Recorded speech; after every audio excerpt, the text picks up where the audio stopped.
Hello everybody, James here, and it's story time with Dutch Mantell, episode 168. Dutch is back. Yes. Bit more health stuff, but you through again? Yeah, for time being I am. How'd I look? You look alright. Actually, the internet sorted itself out as well. All right.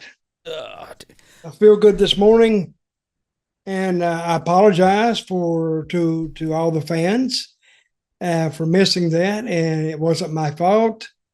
But was it my fault? Shit happens. Is that fair enough to say? Shit happens. That's right. But anyway, I'm back, and I'm ready to start knocking people.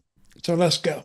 Well, before we do, I sent you the format because obviously you've spent a couple of weeks away. So I gave you a bunch of videos to watch, and you went, "Oh my god!"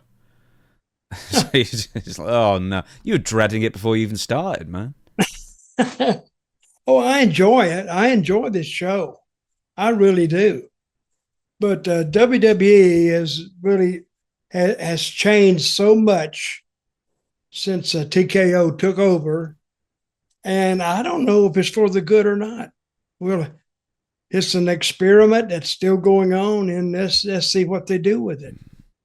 I think WrestleMania this year is going to be very, very telling about where they're going to go, because we're going to get into a lot of it a bit later. Actually, we've got all the WWE stuff first, but first let me do the introduction. We're going to be doing... I'll do the questions one first. Questions for Dutch@gmail.com. That is how you submit your questions for this very show. So you can see Dutch comb his mustache, should you wish, on the video. But that's actually for the YouTube channel. Hey, that would be a good name for me. Dutch Combs. And I'll go to the ring like this. See? You kind of want to avoid the surname Combs, because Puff Daddy, I mean, he's Sean Combs, and he's kind of on the outs. He's in prison. He is. He's not going to get out. What did he get out? 4-year sentence? Yeah, something like that. Yeah, it's 4 or 5 years. He'll get out in about a year and a half. Yeah. He'll be straight out. Look, I mean, the amount of lube he's got knocking around, he could just slip through them bars like you wouldn't believe, and he'll be back home for tea. Hey, that'd be a good thing to sell. Leftover lube. That might sell. I don't know. There's so much of it. You'd have to sell it wholesale. Yes, questions for Dutch. That's how you gmail.com. That's how you contact the show. Submit your questions for the weekly, well, when we do it, Ask Dutch Anything episode every single Friday. And the other one is Dirty Dutch Mantell with 2 L's at gmail.com. And you can get your signed books, you can get your signed diplomas, you can get your signed WCW trading cards, but also Dutch found one of his old Zeb Colter figures from WWE, and he's looking at signing that and auctioning it off. So how are you going to do it? Is that going to be a Facebook thing? Wait a minute. Yeah, I'm going to put it on Facebook, and I'm going to sign this thing. I'm going to throw in 2 trading cards signed, and this, and maybe let me look at something else. I may throw the third thing in, but it's going on auction now because I'm not a collector anyway, and this is just sitting around. Hey, that's a pretty good. That's one of the better pictures of me that they took, and that one I like. I actually like this one. So, and that's a good picture of Zeb. This is not Dutch Mantell, but I will sign it Dutch Mantell and Zeb Colter. You get 2 autographs, this, and 2 trading cards at this point, and I'm going to throw something else in. So, but anyway, it's up for auction. The highest bidder walks away with the Zeb Colter WWE. What do you call these things? Images? Doll figure. Figures. That's what I'm going to call it. So you walk away with this one. So let me know. Yeah, so are you going to do that like you've done the other ones? You're going to do it on Facebook? Yep, I'll do it. Okay, so don't go on WSI Network's Facebook. Go find Dirty Dutch Mantell on Facebook, his personal one. Follow him there, and then he'll make a post soon. Right, okay, let's get to the WWE stuff, because we've got AEW stuff. We've got some random stuff, people losing their legs, the whole bit. So we're going to go to WWE first. Randy Orton heel turn. He's been a good guy for quite a while. He won the Elimination Chamber. Was going to face the WWE champion, then randomly it just ended up being Cody Rhodes, which is going to go into our next story as well. But you watched the segment. When is WrestleMania? In 5 weeks? 4.5 weeks? That's a late start. That's a very late start.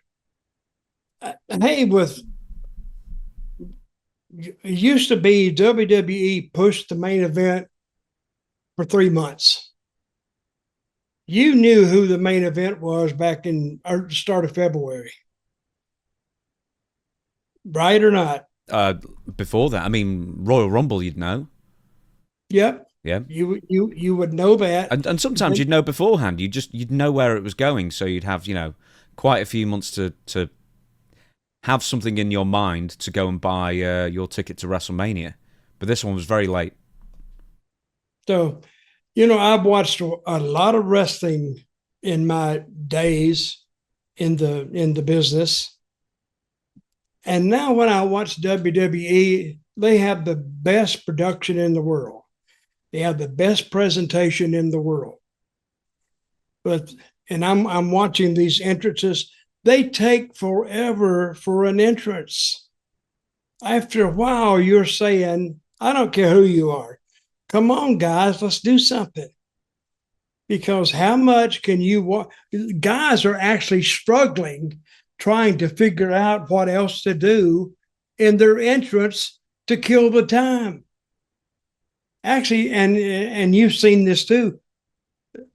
They're getting in the ring, just approaching the ring. They can have a show, just ring entrances. Just call it ring entrances and bring everybody out. And that's your show. Because they take way, way too much time with that. And why do you think they're doing that? Because they've got too much TV time and not enough matches. I've got to... How long did you watch that YouTube video before you started skipping minutes to when they actually started talking? Oh. They have a thing that you sent me. You could skip the commercials. Because that's natural. I'm skipping those. Say Randy or Orton going to the ring. I skipped a little bit. I said, I don't want to go too far now. I go ahead 30 seconds. Hell, he's moved 2 steps. And then, okay, he was making his way and he's doing his stuff. And I go ahead a little more. I bet I went ahead about 5 or 6 times before he ever got in the ring. And that's pushing him. I mean, but if you were there live watching this, you can't push him anymore. So you're just sitting there. And I guess, you're not bored there if you're actually in the crowd. But to me, I'm talking about me as a viewer, I just got so bored of watching him go into the ring. Okay, it's Randy Orton. I got it. So let's go to the ring, speed it up, show me a steady progress to the ring, and let's go. But they just took forever with it. And that is almost everybody does it. Everybody. And I don't know. I know it's to give the announcers something to say. But see, I'm going through it, just talking about it, and I'm running out of things to say. It's because we haven't got sponsors on this show. If you had Slim Jim and Dude Wipes to sponsor, then you could talk about them for a few minutes. What was that last one? Right, the Dude Wipes. Anyway. That is a real sponsor. Yes, it is. Dude's Wipe. Yeah, or near enough. So, right, okay, they take about half an hour, they get into the ring. Pretty much what you see on screen is kind of the entire rationale for why Randy Orton is now a bad guy. So, when Cody and Randy speak, could you kind of see where it was going? Because they were both baby faces, but I mean, what do you think of the motivation of Randy Orton? Does it make sense to you? Well, actually, I was. Did you hear the people booing Cody? Uh-huh. I thought it was going the other way. Well, he was being particularly annoying that episode as well, but also Drew McIntyre, either this past week or the week before, I can't remember, has started referring to Cody Rhodes as the corporate stooge, who is being gifted WWE title opportunities because he's the favoured guy. And I was thinking, isn't that just a little too close to home? Because isn't he the WWE's preferred poster boy? I'm just wondering, he's the babyface. Maybe you shouldn't point that out. They're going to have trouble with this match, I think. Because I think Cody, how long has Cody been there? Since returning, 4 years? And how long has Randy been there? 24 years. But Randy, you can say what you want to about him. He's still over. And he has a lot of respect with the WWE fans. To me, that's when Cody and him, if you got to pick a good guy or a bad guy, you're going to do that naturally anyway. But they were booing Cody and really enjoyed what Randy did to him. So how that translates to views, I don't know. But I expected actually Cody to turn heel and Randy to stay babyface. And I think that's what we're going to see in the end is Cody is going to end up the heel and Cody and Randy will be a babyface and all the rest of the guys will be babyface. Cody's a good heel. He's a really good heel. I think he's a better heel than he is a babyface. Do you think that WWE genuinely saw this beforehand and thought, well, those fans are sure going to boo Randy Orton? Because they can't do, surely. Stevie Wonder saw that one coming, that everyone would cheer Randy. Why WWE so intent on pushing water uphill? It's like you know the fans want to boo Cody. You know the fans want to cheer Randy. Why don't you just go with it? Okay. Who's in charge of creative? Triple H. And I think he probably told them that, and they didn't want that. I think Endeavor or TKO or whatever, RKO, whatever, RKO, that's Randy, right? Yeah, it's also a very old film company, was it not?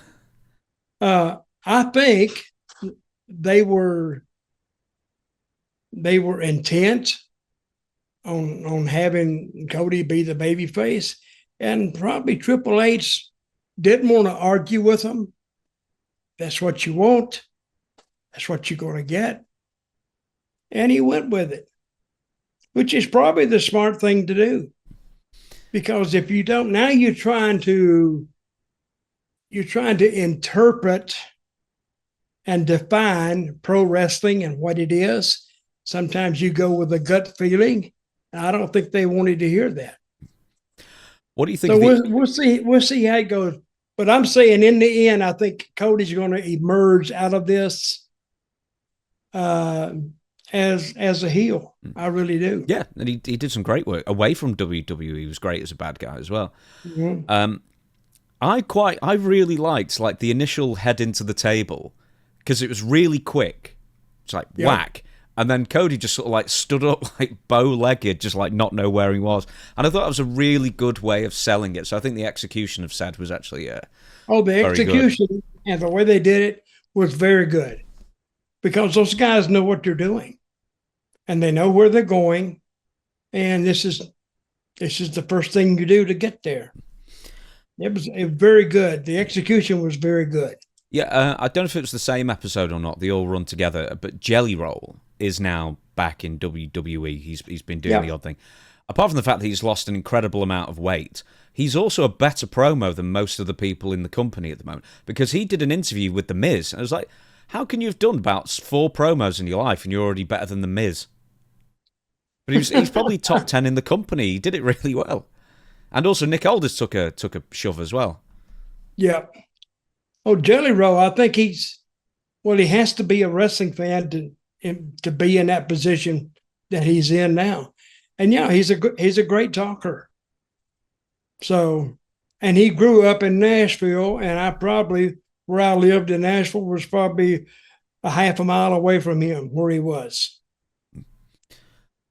We shall move on. Your old friend, Road Dogg, he has quit WWE. I'll give you the PW Insider report.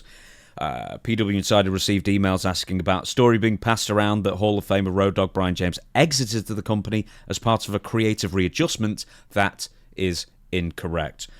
James quit the company. We are told that Brian James did so in person.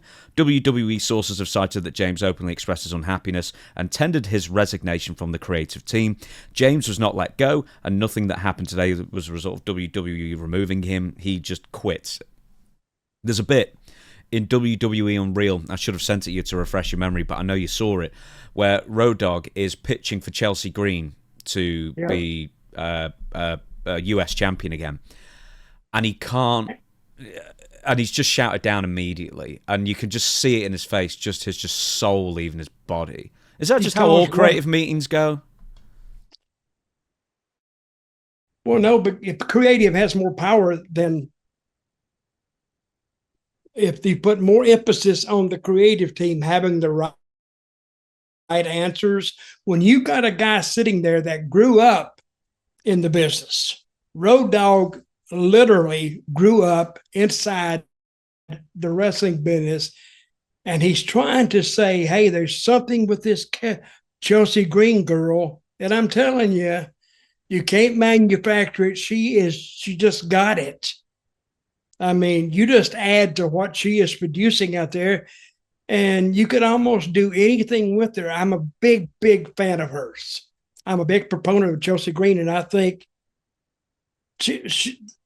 I just like the girl. I liked the girl the first day I met her. And we were sitting there in TNA, and it was her first day. And I'm sitting watching the matches, and she's about 15 feet away from me in another chair. And she keeps looking over, and I'm looking over, and hello. Then I finally go over and talk to her. And even her personality, not playing a character, is intriguing. And you automatically like her. She's that type that would be a great heel, which is they had her started off on and then turn her baby face. You just got to have those good heels to surround her with.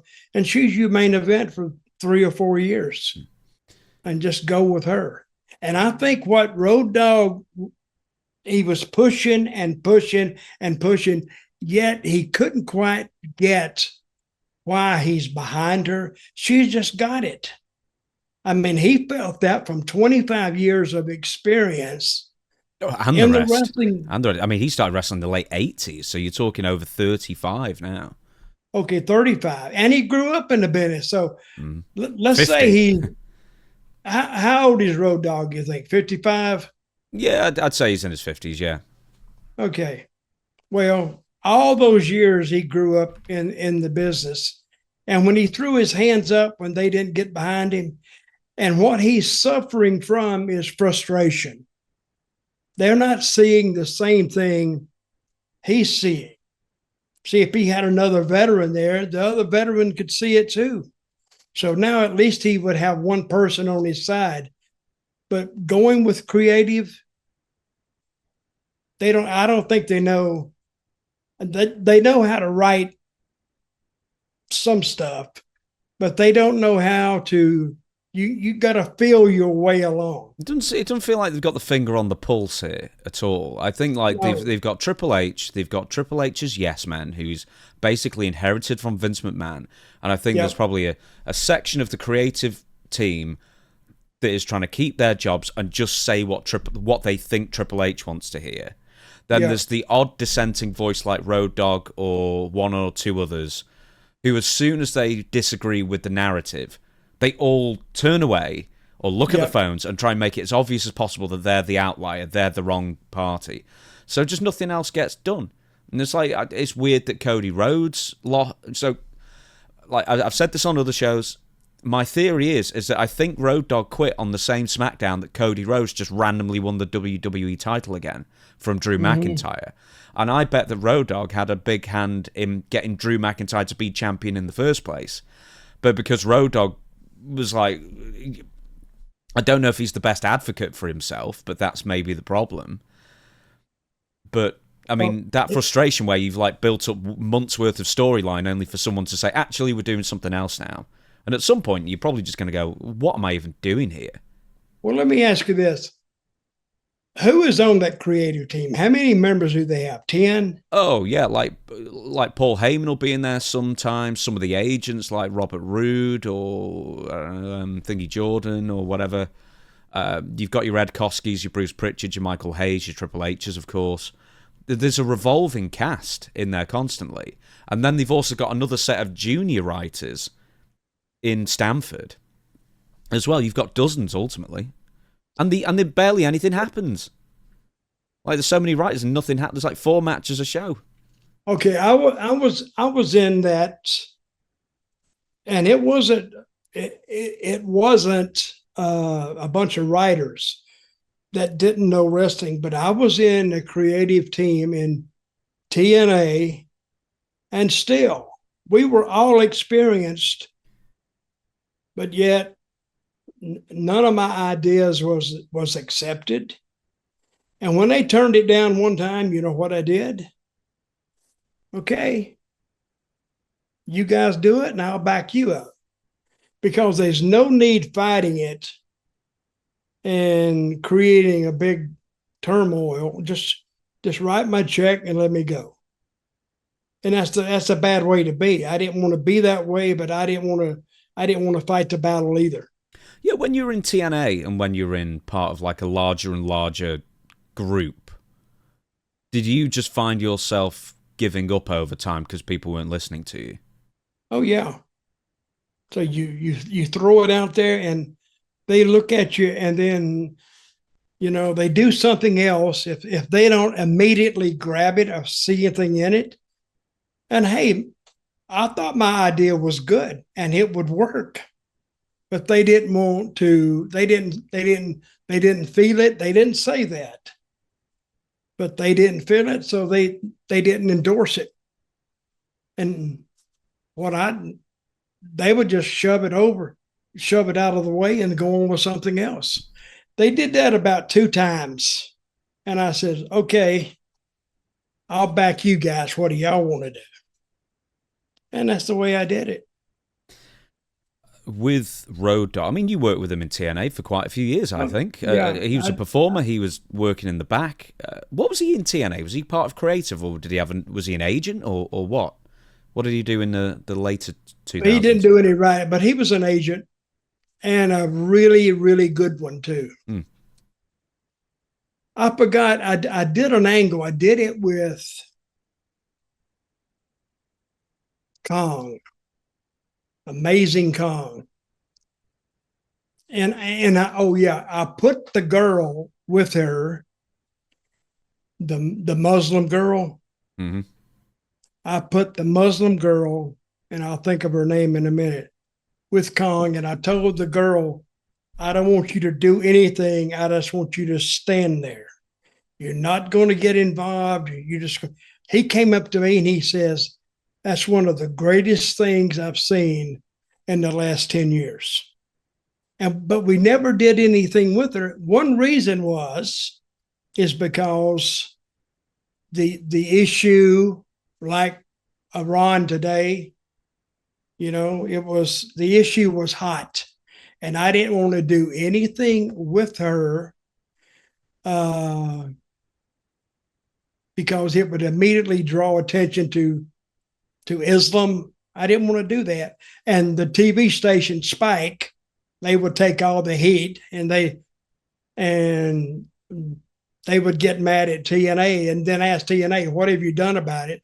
Well, the only thing they could do about it was fire me. And I didn't want to get fired, but I put her out there, and it was getting time for her to do something. And by that time, everything changed. But she really did work with Kong. It was cheerleader Melissa. That angle got over. It was cheerleader Melissa, but it's just Raisha Saeed. Yep, Raisha Saeed. Yeah. How's Road Dogg creatively speaking? Because obviously he he wasn't on the creative team when you were there as Zeb Colter, was he? It was a bit early. He was there, but I don't know if he was on the team. He might been in another role, but he was there.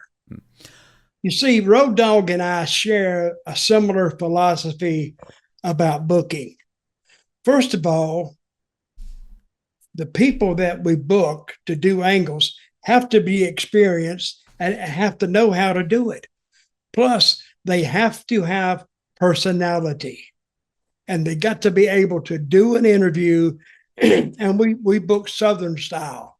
Southern style wrestling is so much different than the Northern style, because down south, and I'll tell you why it was different, because we used to run the same towns week after week after week after week.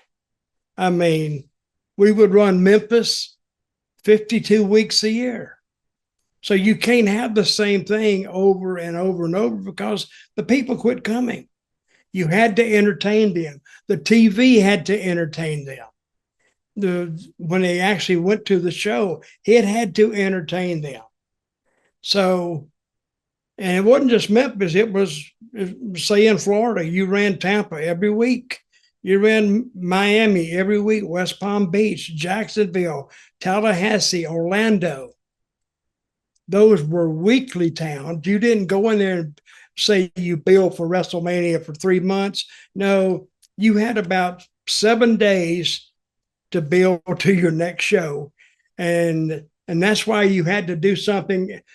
In a lot of matches, you would say you would have a 6-match card. You would have to have 4 angles going on simultaneously. So, and they all couldn't be the same. It was tough. It really was. But once you got something going and you picked your hottest angle, put it on top, and have everything fall in under that. It wasn't that hard once you got them heated up and got them going. Did you ever consider doing 14-minute long entrances? No, I never did do that. That's not how long it is it? Oh, some of them are. Well, near enough anyway. Like Roman Reigns. Damn, you have a birthday watching that guy get to the ring. Right. Just so Road Dogg has quit. He's gone from WWE. We think he's still under a WWE Legends deal, but he has pulled out or been taken off from WWE World, their signing thing that's attached to WrestleMania. So, there's issues there going on, but we're going to move on.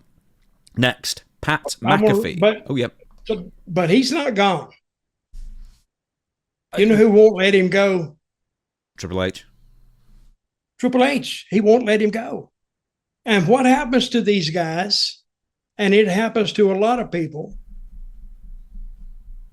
they suffer from burnout.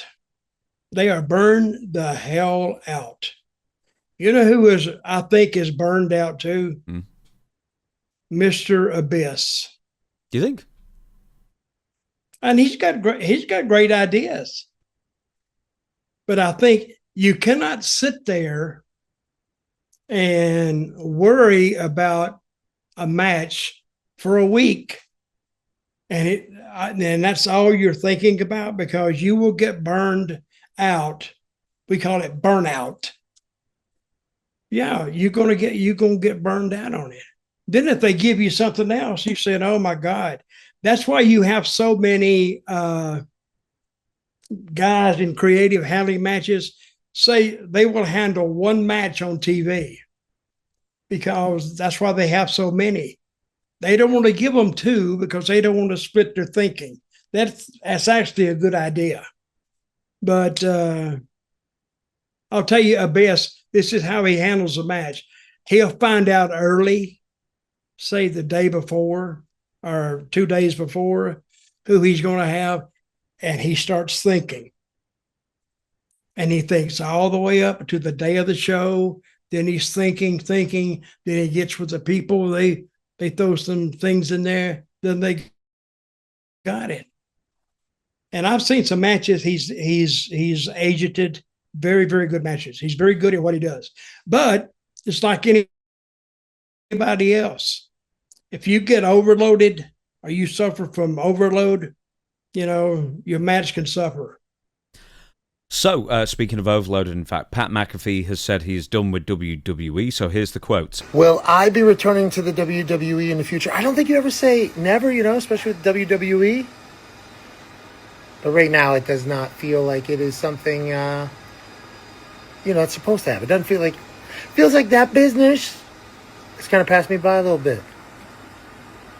I grew up loving it, dreamed to work in it, feel honored that I had the opportunity to work alongside the GOAT, Michael Cole. But I feel like the biz is in a good spot without me. I'll continue to watch. Pat McAfee, he Wait hosts... a minute. I've already... I like Pat McAfee. I like him. I like his commentary. I got to disagree with the GOAT, Michael Cole. Maybe he's comparing him to a goat. Michael Cole, I like him. To me, he's not the GOAT of announcers. Of course, that's my personal opinion. Everybody's got one, but I don't believe he's the GOAT of announcers. Do you? God, no. So, okay. Yeah, Pat McAfee's gone. So he had the YouTube. He's still got the YouTube channel that he does like live shows for hours every day, 5 days a week. He does College Game Day, which pays him outrageous money, and he's got to fly across the country for quite a few months of the year. Whatever other gigs and endorsements he's got a young family as well. WWE was kind of always the bottom of priorities, and it should have been as well. But I posted a video like a week or whenever it was that he announced he was quitting. And a lot of people were happy to see him go, and I was quite surprised because I've always liked Pat McAfee. From game day? No, it's WWE commentary. People were happy to see him leave WWE. So, okay, this is what I think. Pat got a little bit lax in his later days in WWE. I don't think he put as much time and effort in it as he did game, and I can see why. Because game day is his baby. Game day is how he makes those big bucks. But I think he was much, much better when he started than, say, how many years did he work with WWE? I think it was quite a few in the end. Maybe it was during the COVID era he picked up, but he started on NXT for a bit, and then he migrated over to the main roster. But I liked his energy and stuff. But I think people either said that like either the act got old or he got a bit more grating over time. But you know what? For me, a colour commentator is meant to add colour. I mean, that's the point. I mean, absolutely. They shouldn't, like let the play-by-play guy handle the story. This is what I don't agree with WWE. Their announcers are both doing the same thing. They're almost straight men. Almost calling the action is, well, hell, I can see what they did. But tell me when you talked to him last Wednesday night when he was drinking in a bar, and what did he say then? That's what I want to hear. I want to hear catching him at times that he's not so aware of what he's saying. He's probably half tipsy, half drunk to me, and then add something else to the story or whatever. I think that's what the people in the color guys, they add the color to the show. And I think talk about Pat McAfee, I think some of his stuff went a little too far. I think he really teed some people off. So, and he could do that. He was a punter in pro football. Mm-hmm. So I saw this. I forgot. He punted the ball and the runner got through him, and all of a sudden, bam! He got hit and leveled on the sideline, and the guy got up like this. Guess who tackled him? McAfee. See, the kicker usually kicks off and kind of stays back. He don't want to go down and mix it up with those guys because he's the kicker. But if McAfee hadn't have got it, he'd probably went for a touchdown. And he laid a lick on him too. So I got a lot of respect for Pat McAfee for doing that. I thought he was really good wrestling as well. For his limited experience, he put the effort in. Definitely. Okay, who did he have his first match with on TV? It was like Adam Cole or something, I think. But that would have been NXT. Do you want me to find out on the main roster who it was? Yeah, it was on TV. Yeah, okay, one sec. Was that the one where Vince McMahon was there? It was. It was Austin, it was Austin Theory was the first guy he wrestled. That was the year before. And do you remember when Vince McMahon, who was ancient by that time, wobbles into the ring and takes an even like a Linda McMahon style horrible stunner? That's when he fell on his knees. It would look all messed up. Who gave him the stunner? Stone Cold? Yeah. Yeah. Yeah, Vince McMahon beat him technically as well in that match. But The Miz, he would wrestle The Miz at WrestleMania the next year. Yep. Now, how did I remember that? Well, you remembered it better than I did. Hey, look there. You see, I remember the Vince McMahon thing. I didn't remember who he wrestled, but it makes sense now because he was Austin Theory's guy. I remember that was the worst stunner ever. Linda McMahon might have something to say about that. That was a shocker. So did Stone Cold give her the stunner? Yeah, once. Well, no, I mean, she kind of... I don't think he did give her the stunner. He tried. He started to and didn't do it. Yeah, no, he did. I mean, or he attempted to, but Linda just didn't want to go, and he was being so light. But at some point, you just have to just grab that head and just do it, because otherwise it's going to look terrible. It's like Donald Trump took a terrible stunner. Yes, he did. Well, that just goes to show you people off the street just can't do this stuff. I mean, you say all you got to do is drop to your knees and fall down. Well, no, there's a little bit of timing involved in that too. But anyway, the stunner was over, and who are we talking about now? Pat McAfee? Yeah, I was going to say Gunther. Yeah, Pat McAfee. Well, I'm proud of myself for even remembering that. We are going to move on. I thought we talked about this before the little mini break. Danhausen has debuted in WWE. Yep. There's a few different things to talk about. So firstly, I think what we did talk about was that the box was going from Raw to SmackDown for a few weeks, just said, do not open until date of Elimination Chamber. And then come Elimination Chamber, they put the box out. Adam Pearce, Nick Aldis, crowbar it open, and there's a coffin inside, and eight Ghoulhausens run out. Then Danhausen walks out. Then they do a dance. Little explosions. Did you say there was a casket inside? Well, yeah, casket coffin. How did you know that? Well, because I saw it. I didn't see it.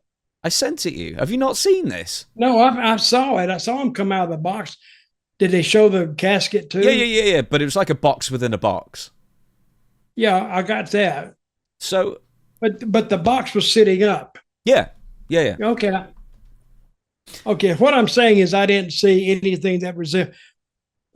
That was what you're referring to as the casket. Yeah, basically, it came out of the box. Okay. So, but there was a box within a box kind of thing. But anyway, Danhausen comes out. They do a dance. Walks to the ring.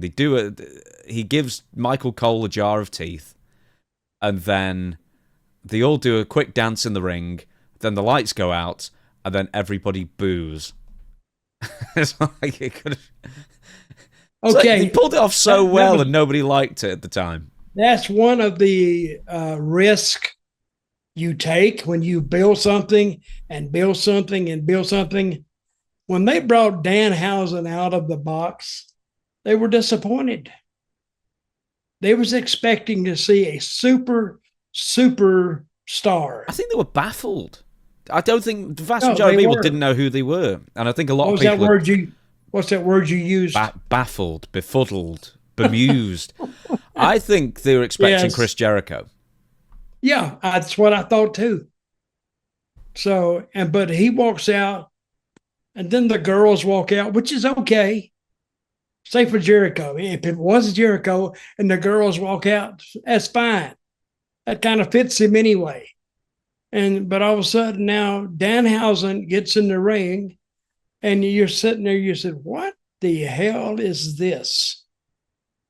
I mean, don't let the fans kind of put their interpretation to it. You got to actually slap them in the face with it here.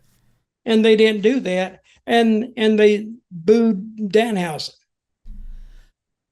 Now, they would bring it back. We'll get to how they brought it back, but how would you have done that? Because that's interesting. I said, do you think it should have been weeks of vignettes? Do you think he should have been debuted on NXT where more people would know him? How would you have debuted him to the point that NXT wouldn't have been a bad idea? No? Well, the people know that he's in the company. They know that. I mean, your hardcore wrestling fans know he's in the company. Now, his gimmick is going to get over. I think it would have been better just to almost take him back to the beginning and have him start there and slowly increment, you like that word, increment by increment, bring him along, and then all of a sudden give him 3 weeks. And I think you got him a good start of getting over. Now you could put him with a baby face, an over baby face. What if they'd have put him with Ron the Truth?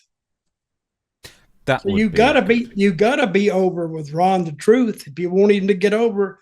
Put him with Ron, and Ron is just baffled by him too. He can't figure him out, and he's doing, and the people will enjoy that.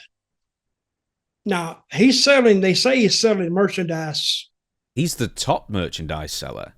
So they've been doing segments every Raw and SmackDown with Danhausen, always backstage, the ones that they air, always like a minute, but like it's almost like they've managed to, they kind of did the debut wrong, only in the sense that they didn't tell him did the overpromise, and people didn't know who he was, pretty much, which is the problem. Everything else was great for me, but now on every Raw and SmackDown, they do some comedy, they get the catchphrase over, and then his supposed curses then have real-world effects on everybody else.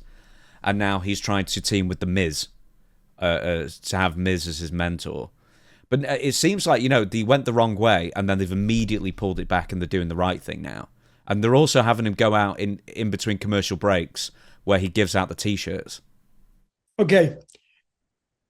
I like The Miz. I like his deal. But I think putting him with Danhausen, I don't think that's the best idea. And you know why? Why? Because The Miz is still trying to, he's trying to get over. And I think, and Miz, the kid,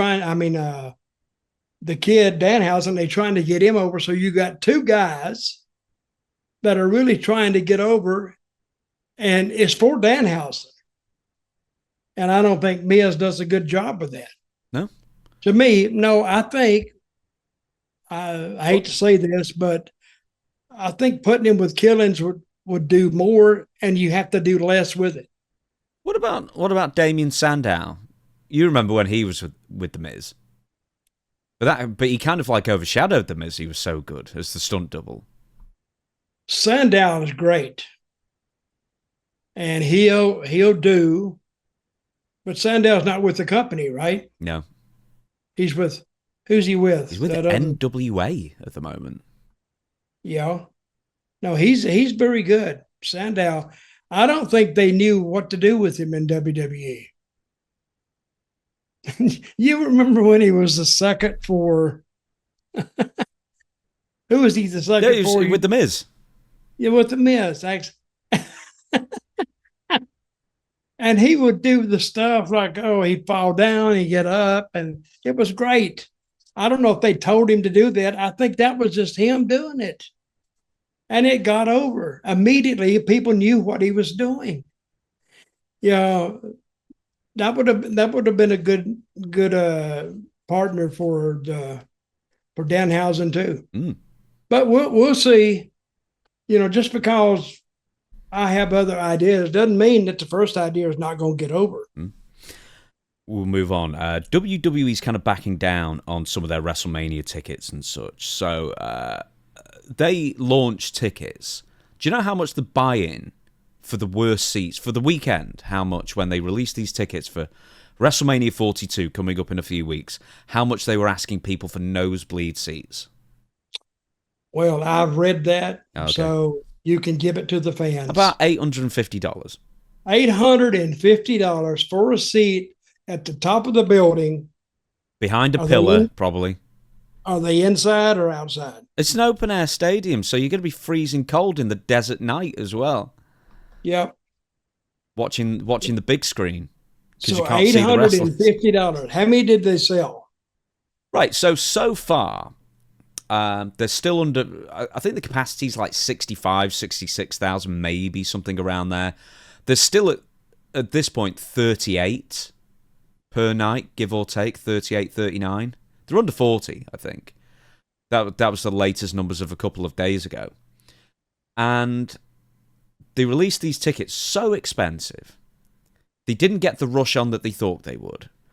They dropped the price down slightly, made no difference. They offered a discount, and they ended the discount early because I suspect that people just wouldn't pay it. And now they've quietly dropped the price almost by half, the buy-in rate. But that price dropped in half almost is about the same price as WrestleMania 41's tickets were last year in the same building before any discounts. That's how much WWE and TKO jacked up the price just from last year. They almost doubled prices. And now they're having internal meetings and panicking about how they can sell more tickets. And the fact is they'll still make unbelievable amounts of money. But I was thinking that so you've got a WrestleMania where not that many matches are still set in stone. Until Friday when Randy Orton turned heel, you had two main events where it's babyface versus babyface with no story going in, really. Okay, who's the other matches? Punk and Roman Reigns is going to be... Roman Reigns. Well, you kind of do have... That does have a... it's got intrigue, but it's not like got... Yeah, it's intrigue because you can't figure out where it's going. That's not a bad match. I'm not saying it's a bad match. It's just that there's been so many chops and changes that they've only really been like promoting it or trying to... They're almost like retroactively trying to put some story on it, get it in as quickly as possible, when really this should have been done months earlier to get excited. Everything's just started 5 weeks out, really. Same what's the other match? Well, Cody Rhodes and Randy Orton, and there's also Rhea Ripley and Jade Cargill. And essentially, they're kind of just trying to everything's manufactured, but they're trying to very obviously manufacture bad blood between a bunch of stars. And it's like it's like a match that needs a storyline rather than a storyline that needs a match, in that sense. Well, I kind of like the lineup, me, personally, but they still got 5 weeks. Mm-hmm. So they got 5 weeks and about 10 shows. They got 20 hours. They got 20 hours to do something. Plus that big PR machine they got. Plus, hey, they got us. I don't care what they got. We're going to say, yeah, it's great. Go spend $850. That's just so much, though. $850, man. And it's way up high. Oh yeah. You're at least 5,000 at least to sit on the floor, where you've got no view anyway, unless you're at ringside. I'm a big proponent of people not having floor seats because, you never see anything. Like, I've had some great seats and still not seen anything. You've got to do ringside, or you've got to be somewhere on the first tier, I think. I think floor seats are a waste of money. Yep. Well, and what do you think TKO envisioned when they took over this company?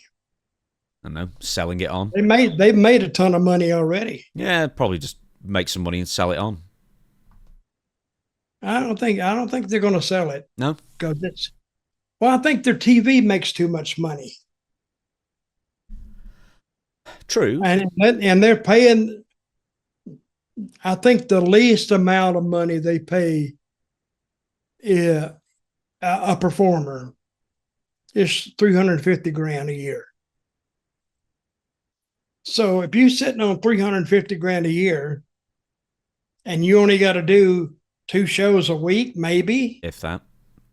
if that, and you may have, do they even have to go to TV? Did you know Some what? of them don't even go. Yeah, there's some wrestlers that I see sat in the back who just don't wrestle, but they just turn up in the suits and like, I think last Friday, was, oh, there's Ilya Dragunov. Oh, there's Johnny Gargano. You know, still depressed. You know, lying face down on a road. Remember AEW? They'd put these guys on these big contracts, and just they would bring them to TV, but they would do nothing. Yeah, but at least they've got more than 4 matches and a show. Got too many matches. They would put. I remember AEW doing 7 matches or maybe more. Yeah, I don't know what's wrong with that. And they didn't take. I'm gonna say AEW didn't take forever to get into the ring. I mean, if you're a commentator, that's your time to get this guy over. If it takes him 5 minutes to get in the ring, you could read his resume twice, and he still wouldn't be in the ring. There's other reasons about WrestleMania 42 that might cause it problems. We've talked about it before, but Las Vegas is unbelievably expensive. Las Vegas is dropping tourists. They're essentially catering to the super rich. So the poor people definitely aren't going to be able to afford it. A lot of middle-class people are also not going to be able to afford it, or at least justify that expense. So now Vegas is kind of catering exclusively to the super rich. And flights are getting more expensive. And a bottle of water is $14, and then it is like certain, like in hotels for the convenience, like a bottle of water is like a Snickers bar is like $9. It's ridiculous, and then that is ridiculous. That is ridiculous. And then WWE were panicking, and that's not the way Vegas started. No, well, the point was is like it's cheap to then take your money on the fun bit at least. Right. It was a place to go, gamble a little bit, drink, see some strip shows, and, you know, the mob would come in and take their cut of the money, just a big swash through that $100 bills, and they'd be out the door. So when was the first time you went to Vegas? What year? The more expensive they got. What was this? What was the first year you went to Vegas? I didn't go to Vegas. I don't know about, I'm thinking,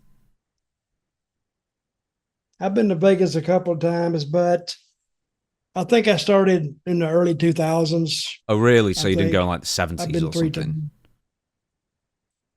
Yeah, they say that's when the fun times were. Years ago, because it was cheap. There's something else. You could go and get a breakfast for $3. Yeah, to get breakfast now it'd be like $55. And to get a breakfast. There's it's not that expensive, is it? Oh yeah, no, you could easily spend $100 on like a meal, like easily for lunch. Really? Oh yeah. Well, it's kind of like if you go to the wrong places, you definitely could. I do the wrestler go-to. I go get me a loaf of bread, some mayonnaise, and some little pieces of ham. That's my meal. That's the Randy Savage special. you know, there's something else, like, you know, with the Iran conflict so far, and it's driven up the price of oil. So that's going to make flights more expensive as well. So it's just like everything's just colluding to make everything more expensive. And now there's talk that WWE might not be able to hold shows in Saudi Arabia come later this year, or even WrestleMania next year, if this prolongs. Well, if that Middle East gets all torn up, they're doing a good job of it right now, just wrecking it. So I don't think they'll bother Saudi Arabia that much, except for maybe the planes going in. They may be afraid to send a plane in. I think Iran, from what I'm hearing, as their Air Force is just annihilated. Their launchers and all this. So one thing about Trump, he don't play around. When he went in with a purpose. And he's got all these people against him. Why would he do that? Well, one reason I think, I don't want to get political here, but I do think they were developing a nuclear bomb. And when they got that, if they had 10 bombs, they said they had 10 bombs. I believed them, and first one they're going to throw it is at Israel. And they're going to take that problem out of existence. So then what do we do? Just let them do it? I don't know. Hey, don't get me started on that, because I'll talk 2 days. Ronda Rousey has debuted for AEW, Dutch. There was a 2-minute video on YouTube that I sent over to you, and that was pretty much the entirety of it.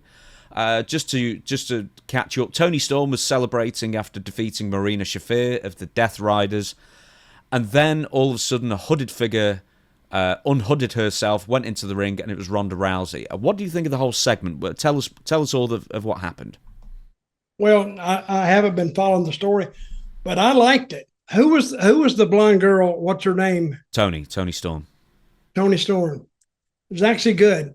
And who was the girl that helped Ronda Rousey? That's Marina Shafir. They're friends in real life as well, so that's the connection. And they're both MMA fighters, right? Yeah. So I liked that. That was pretty good. It was at least AEW has the time right. They didn't spend ungodly amounts of time going to the ring. They actually did something. So now AEW, I think their show is coming along. So I think, to me, I don't want to say anything bad about WWE because they helped me out when I needed it. But I'm saying just in presentation, I think WWE has gone south and AEW has went north. I mean, they've gotten better. And I think WWE, who invented all this anyway, they brought all this, the presentation, the interest, they brought all that to wrestling. And they've gone south. And AEW, who did all their stuff based on what WWE did, they've actually increased their, produce better presentations or entrances than what WWE is doing now. AEW, so this is the AEW Revolution pay-per-view. Yesterday, as we record this, 2 days ago when this episode comes out, they brought back on one show, Ronda Rousey debuted. She had done one Ring of Honor show in 2023, and it was just kind of in and out, and that was it. Edge and Christian returned after 6 months away. Will Ospreay returned after 9 months on the shelf due to neck surgery. Kenny Omega returned from a story injury. And Mystico, the former Sin Cara, the original Sin Cara, who's been burning it up in Mexico for years, actually, at this point, has officially signed with AEW as well. So it just felt like, crikey, this was a big pay-per-view with just a massive pivot in the amount of stars. And they're all stars. Return to the company, which they're desperate for at this point. But with Ronda, I want to tell you this. With the video, she kind of just wanders into the ring and then unmasks and then whatever. And the crowd don't really react. And I was thinking, like Seth Rollins and all the people who've been doing the masked character recently, right? That they'll stand there and then they'll do the big shh and, make a big drama of it. And then you get the big cheer. Yeah. And then this was like the big wet fart of who is that? What? What the camera wasn't even on her when she got into the ring. And then the camera wasn't on Toni Storm when Marina Shafir attacked her. It's like, okay, when Toni Storm, what happened to Toni Storm when I saw the tape, when I saw what you sent me, she was laying out up on the top of the ramp. Why was she down? She was just celebrating. She was playing around. Yeah, just flopping like a fish and celebrating a win. I love that character. I love her interviews too. I don't know. That's got to be all her, because I don't think anybody else has the idea. I don't think in AEW creative. I think it's all her. I think it was her. And, you think so? Yeah, I think it was her and one other, like some dude who works there as well called RJ City. They like collaborated on it and created the character, but it wasn't Tony Khan. I don't think. If that's what you were suggesting, I don't think it was Tony Khan. But yeah, it's just one of those things where it's just like a little thing. Whoever it is, it's entertaining. I'm gonna say that. Yeah, it's that little thing where they could have done that presentation so it would have had so much more impact. But like, it was like the audience went, and they went, oh, and then they went, boo. What? And what the hell? They finished with a boo. We were expecting more. We expected something different. Yeah, Danhausen. Bring Danhausen back. Yeah. You guys make Danhausen look great. That's too much. Now, they busted their ass on this, and you're sitting there laughing at it. I liked it. But I will say, it was an entertaining 3 minutes or 4 minutes. Well, even that was 2 minutes. They got in and out there and moved on to the next thing. I appreciate that. Well, they got it in, and let's go. They kept moving. So, you know how Ronda Rousey kind of hates wrestling fans? And she hates WWE, and now she hates UFC. I was thinking, because, right, so she's fighting Gina Carano, right? Who does she like? Marina Shafir, and that's it. I think that's the only person she likes. So, she was on the outs with WWE before she even left. UFC wouldn't book her and Gina Carano because they were far apart on money, so she had a problem with UFC. So that's WWE and UFC. That's TKO that she now dislikes both of their major sports divisions. And I'm wondering if she's gone to AEW almost to spite TKO. Do you think that's a possibility? And what else is a possibility is Tony Khan gave her the money she wanted. Well, I mean, she's got a fight to promote as well, so she could have done that for cheap, just to get, this could just be promotion. Because I don't think she's going to wrestle until gone May, so. Well, I think she might have her own her and Tony have their own understanding. So I think it was a good move for her, and I think it was a good move for AEW. What do you think they're going to do with the next? Have a smile on the way to ringside, and what was that thing that you always used to hate it in WWE, where she like smile all the way to ringside and then be frowny heel? Oh yeah, then it was like a personality. As soon as she stepped through the ropes, then the smile went away. Everything. How can you be happy coming down the ramp, and all of a sudden you get in the ring and your personality just changes 180 degrees? I don't know. You're either a badass or you're not. So, we have to also end on this bit of AEW stuff. Adam Page loses world title stipulations. So, Adam Page did the same stipulation as Cody Rhodes did in like 2020 in AEW, where he promised he would never go after the AEW world title again if he lost to MJF. So, MJF won, and now Adam Page can now no longer go after the world title. And I kind of think, I want to ask you, Dutch, as a booker, have you ever done this stipulation? And if you have or you haven't, can you explain why? I've actually done this. Have you really? Well, it was a lose or leave town, so it's the same thing. Okay. And what I did was and nobody expected me to lose. Everybody expected, and I was a babyface, they expected me, and it was Black Bart who I had to angle with. And if I lost, I forgot what kind of title he had or whatever. If I lost, I had to leave. Of course, you people expect the babyface to win. but I lost. Now they're saying I didn't, because they hear if you're going somewhere else.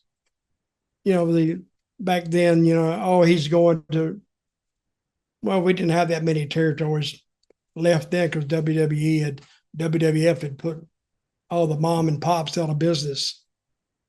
So I disappeared for like a week. And they just played the match back where I lost. And, well, we won't be seeing the old Dutchman around here anymore. And that was put it in everybody's head that I'm gone.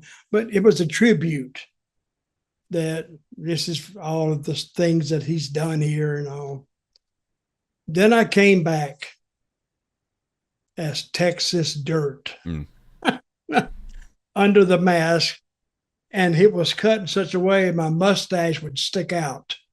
It had the big mouth, so I had the big mustache sticking out. And, of course, everybody knew it was me.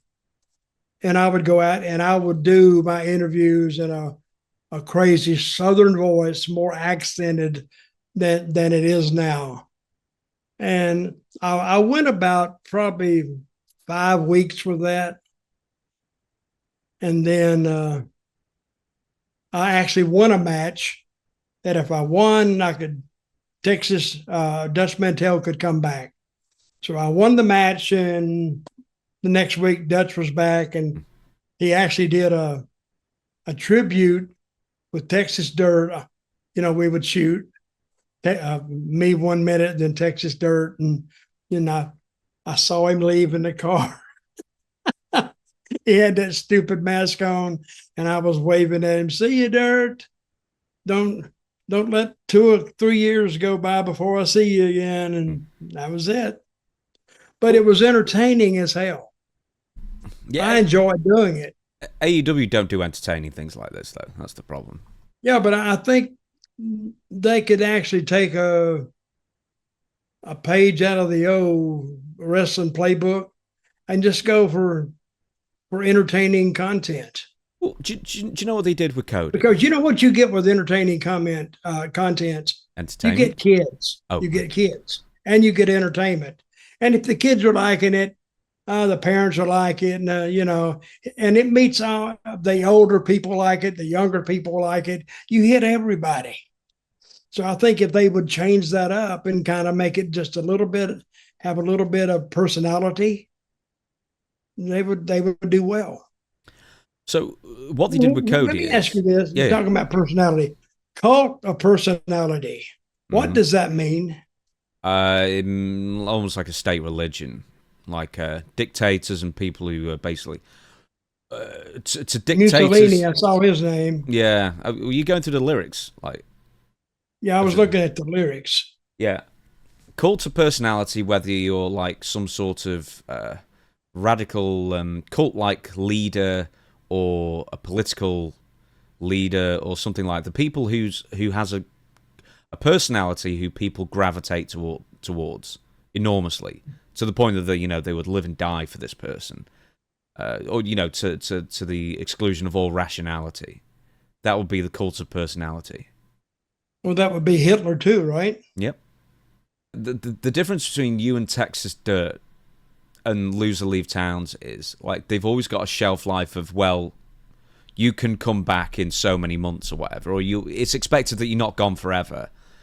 Whereas when Cody Rhodes had the same stipulation, he never went for the AEW title again, and all that happened. How long was he there though? Like 2 years or something like that. And all that happened was, well, okay then. Well, there's this top guy who can never be the top guy. So why bother cheering for him if he's never? You can't cheer him to the top. So, or you're just waiting for him to break the stipulation. So you're waiting for one thing or another. And I think it doesn't do the character any good. And I think it's the same with Adam Page. Yeah, it traps the character. Yeah. It traps his progress. He can only go so far. I don't care if he beats everybody on the roster. He still can't even ask for a match against the champion, or he could ask for a match, but it would be for a non-title. It's like demoting yourself It's like being voluntary demotion. It's really odd. I mean, if the purpose in wrestling is to capture the championship, capture or win the title, and you put yourself in a box and you can't come out of that box, yeah, it just it doesn't temporarily trap you. It, permanently traps you. If you go, you can never ask for the title again. And that's ever. That's a long time. Did you watch that press conference? No, I did not watch that. Oh my God. It was the main event of Dynamite. And they thought, here we go. Here's the main event. It's a pre-recorded press conference. Backstage. Uh-huh. Pre-recorded. Yeah, the fans started booing it immediately. And they left mistakes in. What did they say? Now you're going to make me go find it. No, not much of anything. It was not worth watching. It was just really bad. And it was the main event. And then they just went out and brawled in front of the crowd anyway, which made them cheer. It's like, why waste your time with a press conference? Right. Anyway. Right. Let's now, move. This was before the match. Oh, yeah. This was last Wednesday. And it led right into the match. Yeah, they've done that before where they pre-recorded a brawl and then they've done it live, like with continuity live in front of the crowd. They've done that quite a few times.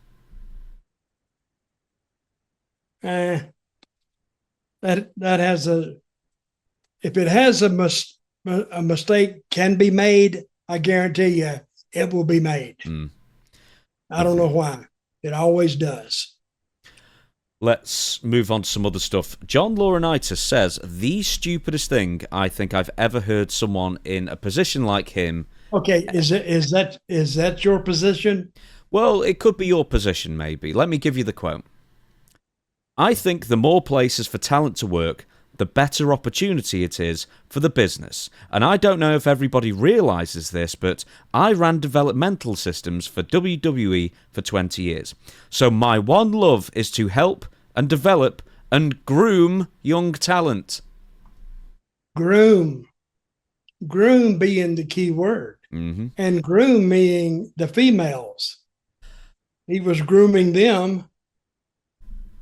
I mean, it's bizarre that anyone's booked him in the first place, but yes, the grooming, he loves to groom, does John Laurinaitis. Mm-hmm. Did you see him groom any young talent in WWE? He loves to do it, so he says. Nope. Actually, he had very little to do with them. If they came to him, and I bet they might have, if they wanted to talk to, and this is when I was there, if you wanted to talk to him, he might talk to you, but it'd be a short conversation. Probably no more than a minute or 2 minutes. But some of those young guys, they don't know wrestling. They don't know backstage protocol. They don't know what to look for, what to ask for. And John would just tell them a bunch of crap just to get him out of his office. He had his own office, and he'd put his sticker on the door, and that's it. I wasn't around him that much, except because I knew him way back when. And you ever watch some of his matches from years ago? What, in Japan? Oh, they're friggin' horrible. Really? I never knew him to have a really, really good match. Well, that's funny because Dave Meltzer has given him a 5-star match rating once. But not Kurt Angle. Kurt Angle's never had a 5-star match, but Johnny Ace sure has. Hey, that Meltzer, he operates under different rules, and I think than the rest of us do. I think that he's not a standard wrestling fan anyway. He looks for other stuff. He looks for this, and he loves people to call him up with dirt, and that's his business. If people just stay with that, he'd be fine. But when he starts talking about the inner workings of a match and how to do this, now he's not qualified to talk about that. John Laurinaitis has never groomed you. No, he didn't. I never talked to him. Look at you. John knew that I knew what he was doing, so I never said anything. I said he's just there to pick up a check. A chick? And a chick, you said. And a check. Yeah. I just thought of that at the same time. He was there to pick up a check. Yeah. Well. But now, wait a minute. Now, how many women have claimed that they have had relations with Mr. Laurinaitis? I think more people have claimed that on the women's behalf, but the idea was there's been quite a few over the years. I mean, when you're picking up talent from lingerie catalogs and then calling them up, then yeah. Who did he pick up from a lingerie catalog? Oh, quite a few of them. Like, who was the girl? She's dead now. She died. Oh, Ashley Mazzaro, Kelly, with the Bella twins, maybe from, I don't know where they came from, if they were wrestlers. Now, let me ask you about the Bella twins. This is for, I don't know if you know. Did they ever have relations with Mr. Laurinaitis? I have no idea. I know their mother married him. Has it been claimed? I don't know. I don't know if it's been claimed. Who married him? Their mother. That is true. Now, that's kind of a messed up deal. See, if they got groomed by Laurinaitis, then their mother marries him. That's a messed up deal, isn't it? Well, he's divorced now. Oh, no, yeah, I know that. Yeah. Who's he married to now? No one. Maybe he's married to the business again. Do you think you'll ever see him back in the business? Yeah, probably. I mean, look, does anything surprise you anymore? No, not really. Oh, there you go then. I wouldn't be entirely surprised. Have you ever met Laurinaitis? No. One of the most boringest people on the planet. Boring as hell. If I took a trip with him, well, I guess I'd be doing all the talking, because even if he had a good story, he would screw up a good story by telling it. But he is very boring and not very lively to be around. Were you with him in WCW? Because he was the flag waver for the sheep herders, wasn't he? Yeah. In WCW, and then they left for the WWF with the Bushwhackers. Did you have any run-ins with him in WCW while you were there? No, I wasn't. I don't remember. I don't think our paths crossed there, really. No, it's probably WWE. But he was kind of the shits as a flag waver. They said, oh, man, he can really wave that flag. But no. And I don't know where he convinced, especially Vince, that he knew all this stuff that he had. Was he on creative too, or no? Yeah, to a point.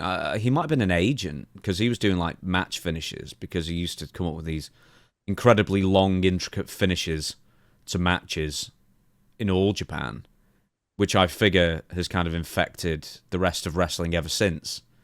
Yeah, it's just one giant long finish. But yeah, no, he I guess that was his talent, was coming up with the long, intricate finishes for people. Mm-hmm. Well, and the grooming, of course. Let's not forget, of young talent. Yes. Right, Alberto Del Rio loses another fight. Did you see this? What happened? I think we're going to watch it. Oh, okay. Did you watch it? Did I send this you? No, it wouldn't play. Oh, God, it'd be Twitter then. All right, pause 1 second. We're going to watch this together, because this is kind of one of the more baffling things.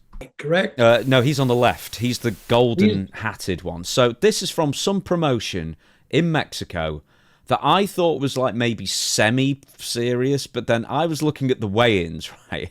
And one of the matches was two midgets, and one of the matchups with two drag queens. This is just bonkers, weirdo, like freak show boxing, and apparently this is Alberto El Patron versus whoever this guy is. Chewy Almada? El Toro. Anyway, here's Alberto Rodriguez. Is that his name? It is in this. Here we go.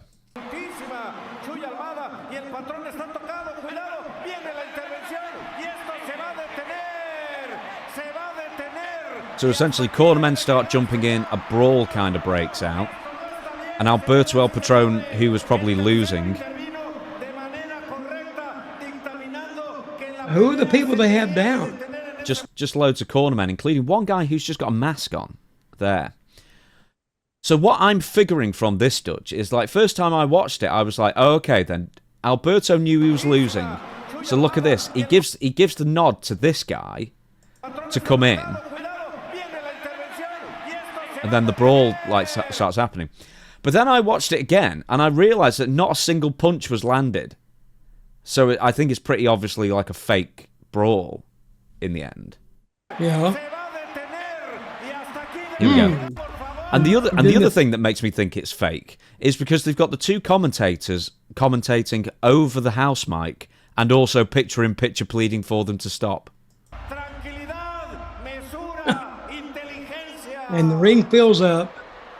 Not a single real punch has been thrown. Yep. And they're holding one guy back. That's it. So they got the crowd involved with them. Yeah. Are they going for? Are they going? They're just going home now. So we don't see any of the fight. All we do is just see that Alberto just walks off, turns his back off, gives him the old no mass. And then the cornerman dives in. And then no actual punches are thrown. Okay, how long did the match go? Oh, I don't know. Too long. Whatever it was. Did they have a match? Yeah, that was like second round. That's second round, and they filled the ring up. Yeah. Okay, this is an independent in Mexico, correct? Yeah, it's got to be. Yeah. Because he can't work for AAA. They fired him. I don't think they fired him. That's the thing. They just won't have him on any of the WWE shows. But I think he's still with AAA. Wow.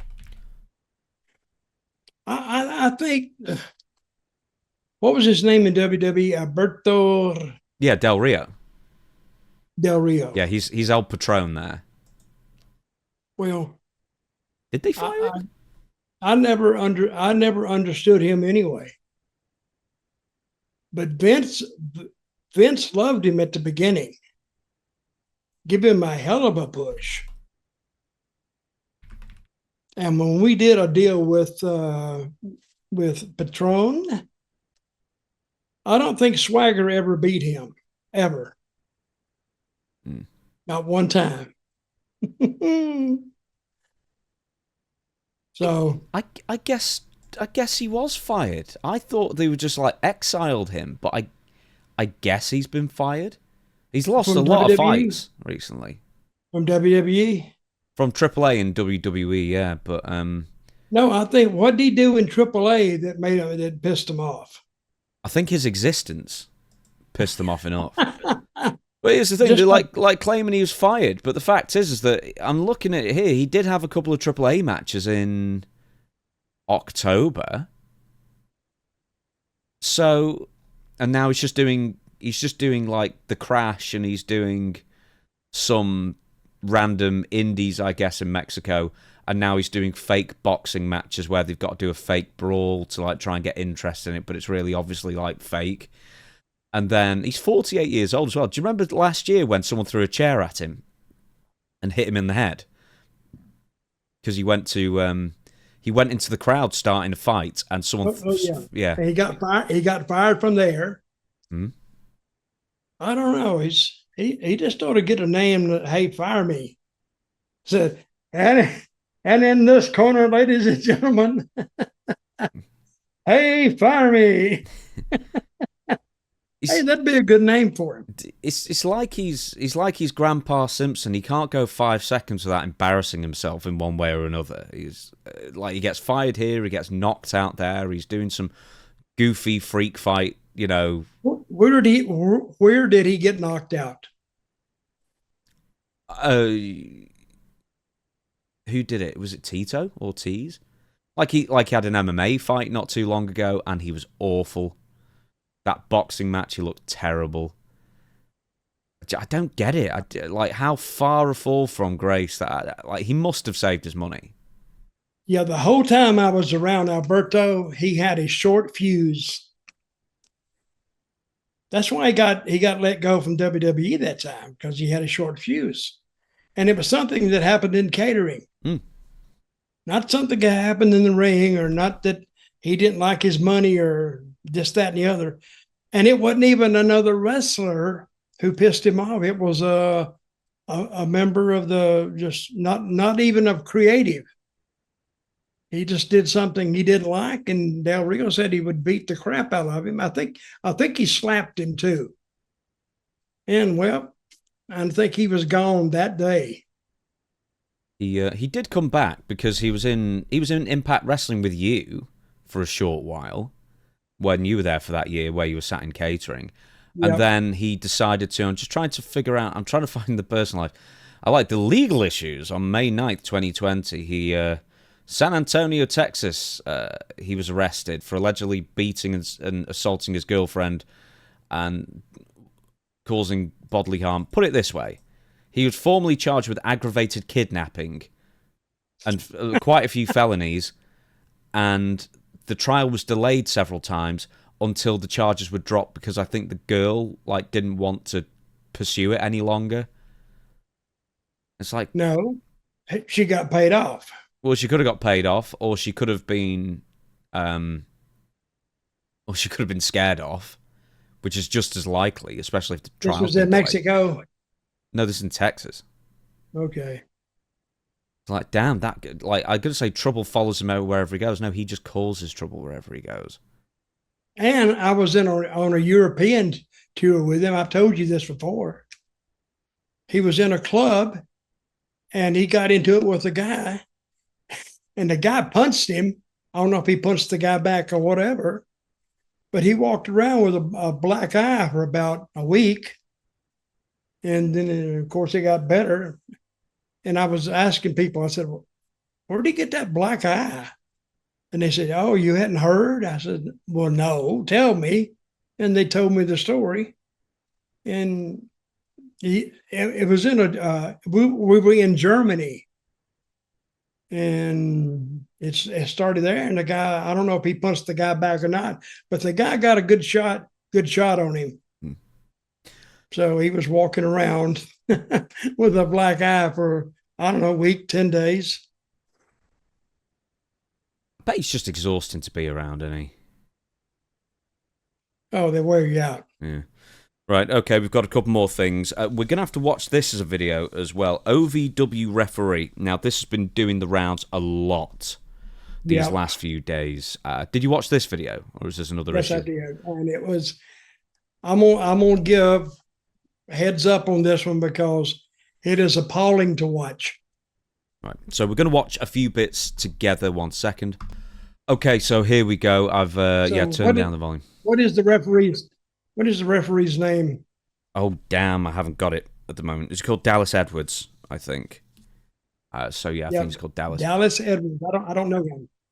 So he's working for OVW. He is pulled in front of this wrestler who's jumping on his opponent, and the heel is obviously getting the ref in the way. And he's obviously landed on way too badly, so he immediately suffers a seizure. We're just going to play it from here.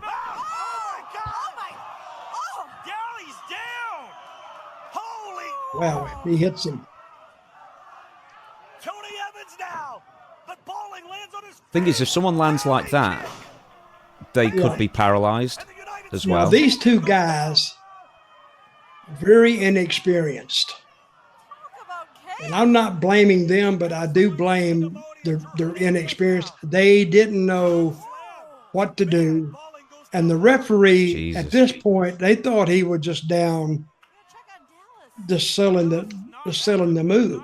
So they don't pay a lot of attention. But watch this right here. What has happened? He has had, what did he have Oh, Look, Jesus. Unreal. Like, I know you said, like, you don't blame the wrestlers. I blame the wrestlers because these must have been two of the dumbest morons in the history of the world. no, I'm blaming somebody who should have went down there. Another referee. Who owns this show? Al Snow. Al Snow still owns it? Al Snow still owns it, and I'll tell you what, Al Snow needs to have some common sense classes. Because seriously, I mean, it just strikes me as just a bunch of marks for themselves trying to get their stuff in. And the heck with the real world consequences with it. It's real, and I don't care if they're like in the 20s or something. Like you've got to have an IQ in your 20s to not realise that something's up there and to stop because it's a fake match. When this went on, where was Al Snow? Was he there? I suspect so. He would have been in the back producing. Okay, Al, and I love Al. Al should have said that something's wrong with that referee. He should have sent another referee and got him out of the ring somehow, alerted your medics or your medical team, if they have one, and let's take him out of there as quick as we can. You know how, now, let's take this back legally. What if that referee had died? He had a brain bleed also from this too. That's why he went into a seizure. Yeah, suffered a concussion and internal bleeding. Yeah, he had a brain bleed. He could have died if just a little more.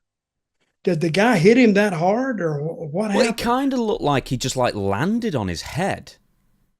So when he was pulled in front and then just landed on it, just like landed on his head and just crushed his head. So you've got inexperience with how to land on somebody. You've got a lot of moving parts. Yeah, that inexperience. They thought the referee was just doing the sale job. I don't blame them so much because they haven't been taught. That's one of the things you probably learn last is if something happens in the ring. But you have other people watching this match, and if the referee was watching the match, and another referee, let me say, and he should have ran in and tried to get help for that guy to get out. And Al Snow would be the guy probably directing this.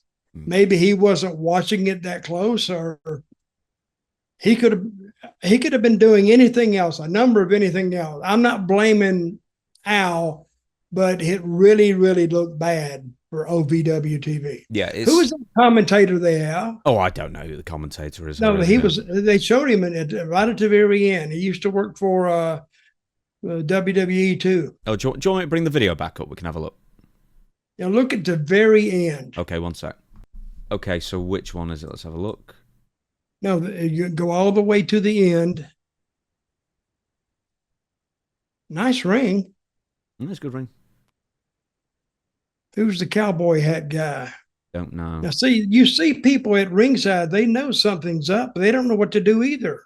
Yeah, but people are just... Do you know what you do when someone has a seizure? Just like just basic first aid. Or just make sure that, they're on their side in the recovery position. Well, I've not done first aid. I know that. I don't know why there isn't like any safety. Like if something's going wrong here, why can't they? Why are they just going through the motions? One guy just kicks him over. Yeah, but do you know what it is? It's that guy who just picks him up and just shoves him in the corner. Like no wrestler has ever. Look at his hand. Look at his hand there. His hand is in the fencing position. He's clearly going through a major medical event. Yeah. Clearly. And his legs go off the ground, and his hands are. You go into a frenzy. Anyway, so go to the end, and we see. No, I did. I couldn't see it. There was nobody there. Well, I saw it all the way. Maybe did he have a different video? He must have had a different video. There's no commentator there. I've scrubbed all the way through. It didn't go to anyone. But let's just look at the landing again. Let me just go on. If I can do it playback speed. I can do it playback speed.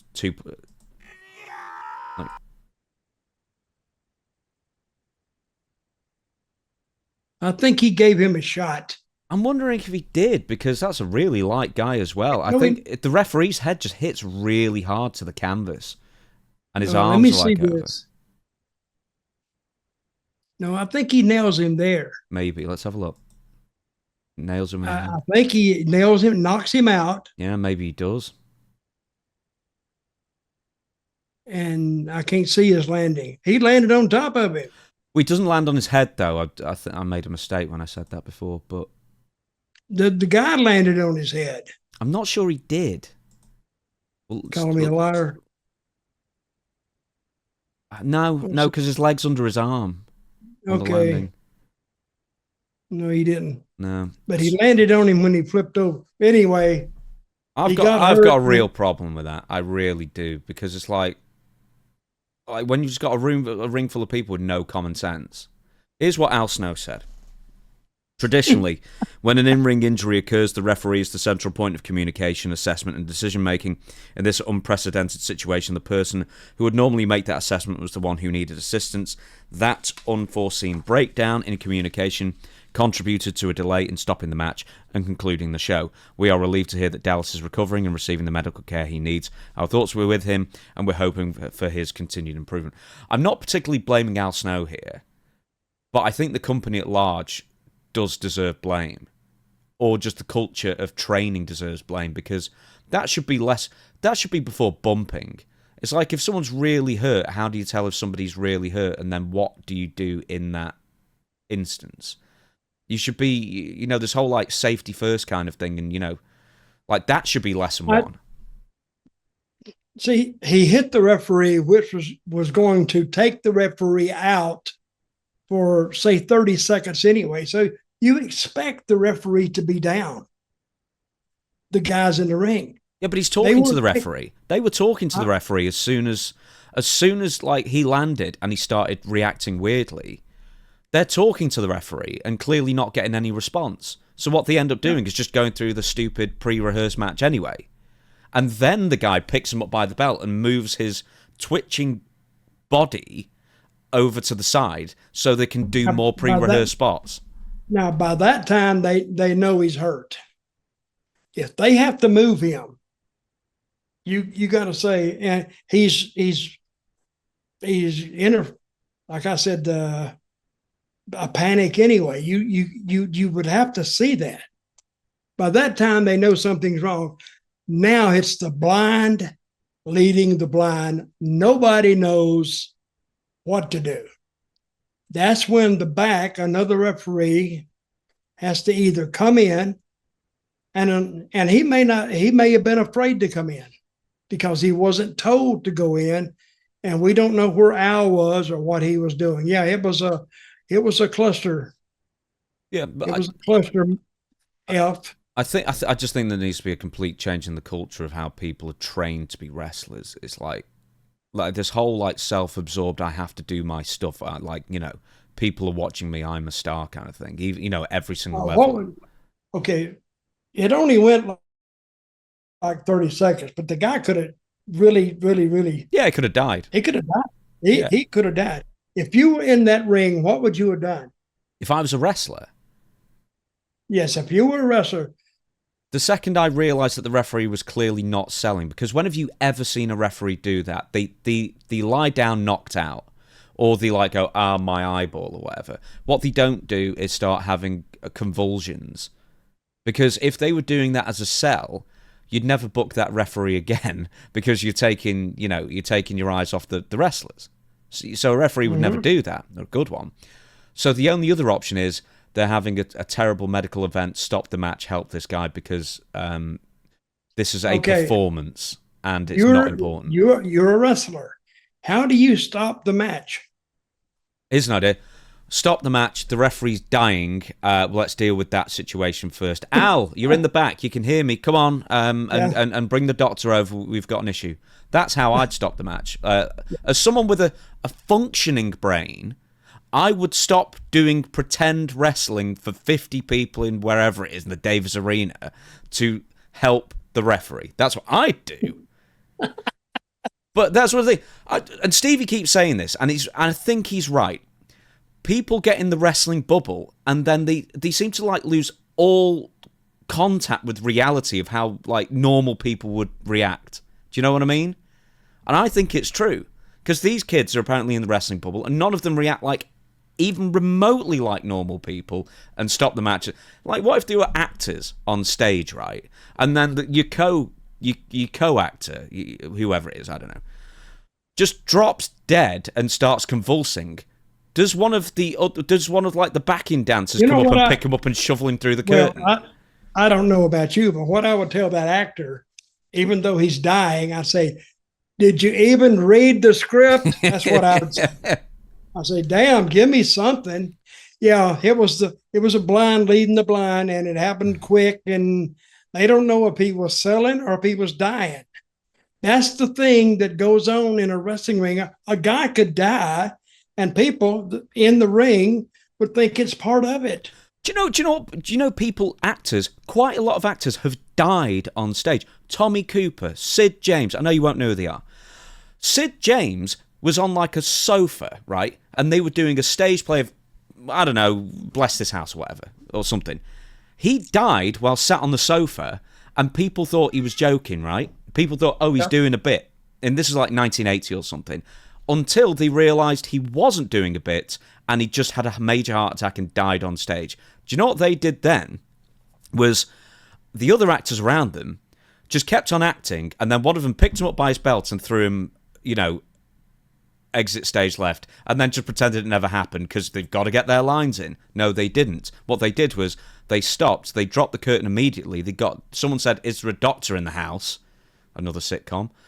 And then, they acted like normal beings with concern for their fellow performer.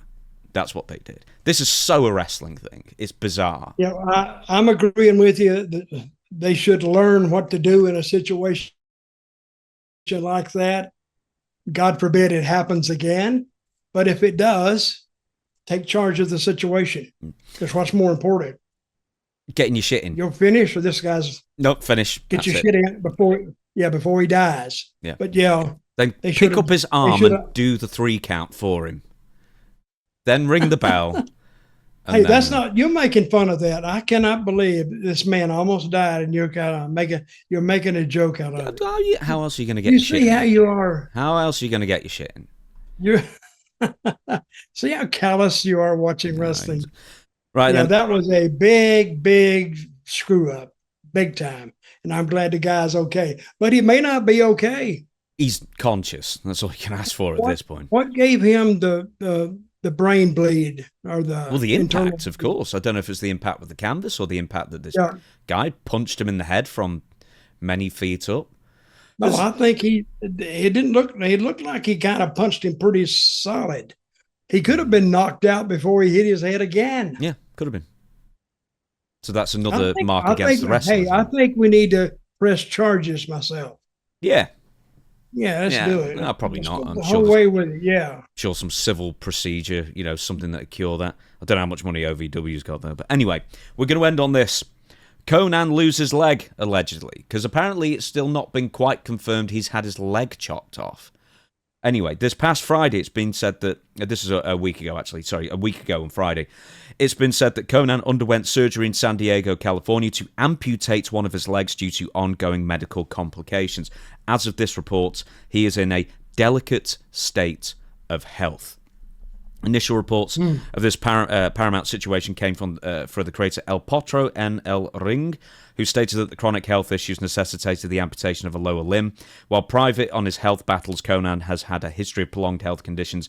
Kidney transplant in 2007 following organ failure, which he just said he was just abusing painkillers and stuff, so it shut his organs down. Contracting COVID-19, which he got more complications of with his kidneys. Heart failure, hip replacement and whatever. It just a whole bit since like the mid 2000s. He's just been piling on the issues. I remember the hip and the heart. I remember that. I was with him in TNA, and he was having health problems then.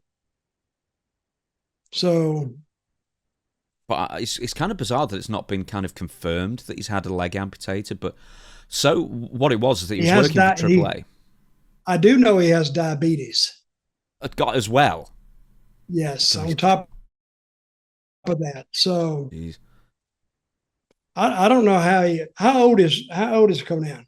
Probably 50s. Did you say? It doesn't say. I can find out, but it's probably 50s. But have you? I was going to say the only person I know who's had so many health issues in a shorter amount of time is you. But you keep coming. Oh, you still got both your legs. But yeah, it's unbelievable. It's just like we didn't chop those off. No. Yeah, 62 years old he is, and the point is that he kept wrestling into the mid 2010s as well. It's like he just kept going back in. He wasn't the same, obviously, until health situations just dictated he couldn't do it any longer. But he was supposedly in and out of hospital for like 6 weeks prior to this news coming out, so he's going in and out. But he's been working for AAA with WWE on, I don't know, like the booking production agent side of things as well, and he was doing commentary as well. And then to go from that to just like that. Who is on that AAA WWE? Who's on that creative team? Undertaker's head. But he's not on. Is he on creative? He's the head of creative. Yeah. Okay. So there you go. So he has Moody. Does he still have Moody? Huh? Does he still have Moody there? No, I think he's working for and they have Savio Vega. Did they? Well, that's a good crew.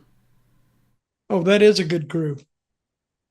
I remember one time I was in Puerto Rico and I had to come home for a week or something.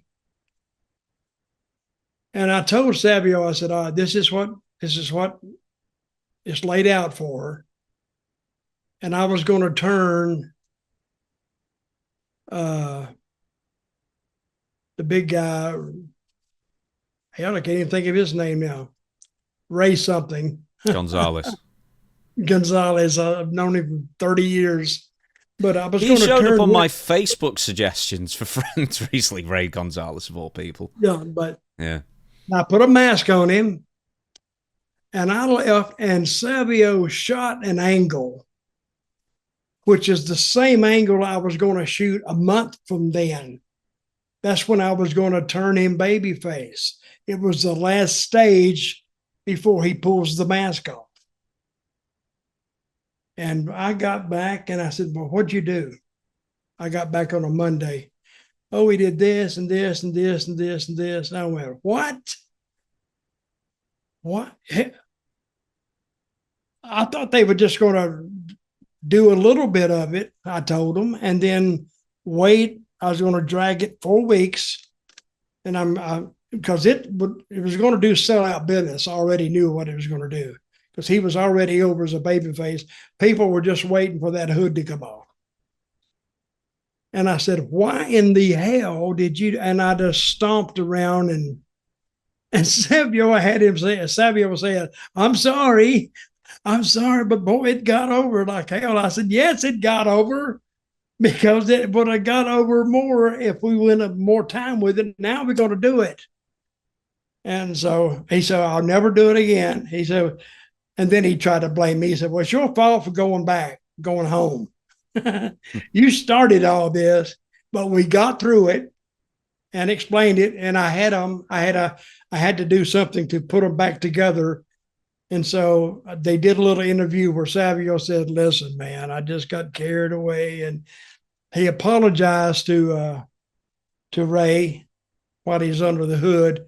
And Ray kind of accepted it, but he kind of didn't. It's one of those deals like, okay, I'm going to let it go. But they still heat there, which actually worked better in the long run. But Savio's got some good finishes. Moody was the guy. He's in AAA now. And he started out by he knew nothing about TV. So he started studying in videos, and he would put these videos together. Sometimes they would run 5 minutes, but it's an entertaining video. It's not like an interest where the guy's not going to do anything else. Those videos, he was masterful on those.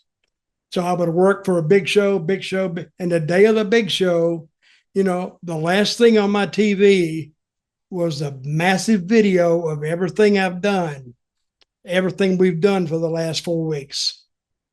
And it surprised, it was a rerun, and the show was that night, and we would go to the stadium to sell out.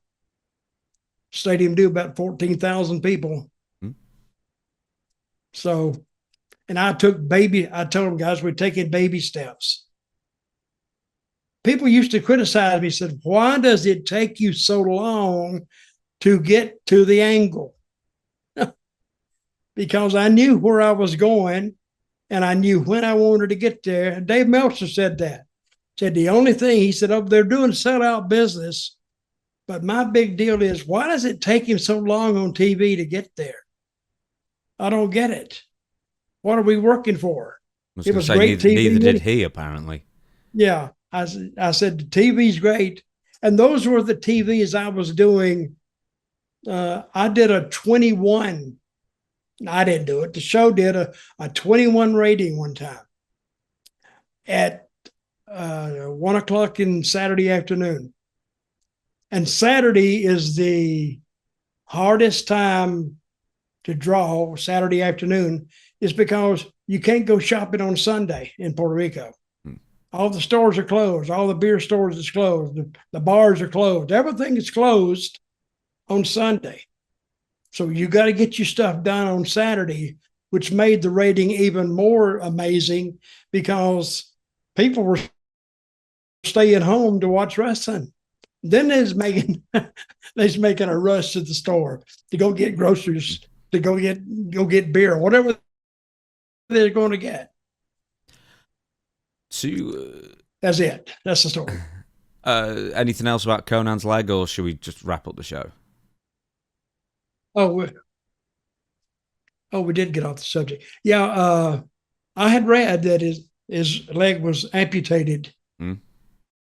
And I feel really, if that is true, I feel sorry for him, and I hope his health gets better. And we'll go from here. I hope he's not completely, ruined. But I knew him back 10, 15 years ago. He was having health issues then. So. Right, we'll end there. Everybody, thank you so much for watching. Sorry we were gone for a couple of weeks, but we're back now. We'll be back also on Friday for Ask Dutch Anything, and submit your questions to that very show via questionsfordutch@gmail.com. Yes? I'm playing around. No, all right. I thought you had Ask Dutch anything. Yeah, within reason. Okay. Ask me anything. I will. If you could ask me anything right now, what would you ask?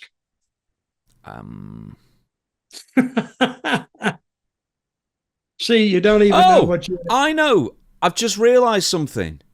What? Because we fell for this last week and I forgot. The reason why you messaged me and said, why are we starting so late, is because you've had your daylight savings time, but we haven't. So it's an hour later for you than it normally otherwise would be. It's like the regular time start for me, and it's not for you. That's why you messaged me that. I've just realised. Really? Yeah. It's like 3 weeks difference. For some reason, spring forward is 3 weeks difference, but it's like a week difference when you turn the clocks back. I don't know why. I didn't even realize that. We go through this every year, and I forget every single year. But I think we've canceled daylight savings time now. No. No, I think this is the last year for it. I didn't realise... What? I didn't realise they were cancelling it. Yeah, because it's kind of stupid anyway. I mean, leave it like it is. It is a bit weird. But, yeah, I prefer the lights long. Well, I don't know. I think they were doing it here because they didn't want people driving to work in the dark for safety reasons. But apparently they could drive back home in the dark for safety reasons. I don't know. Whatever, it didn't seem to make any difference. Right, everybody, thank you so much. Once again, questions for Dutch@gmail.com. Email us your questions. We're quite a few weeks behind, but we are catching up slowly but surely. Go to Dutch's Facebook page as well. He is going to be signing that very figure of Zeb Colter, and he's going to be auctioning it off on his Facebook page. So search Dirty Dutch Mantell on Facebook. He'll be making a post soon. So until Friday, everybody, hands over the heart and a loud, clear voice, we, the people. People.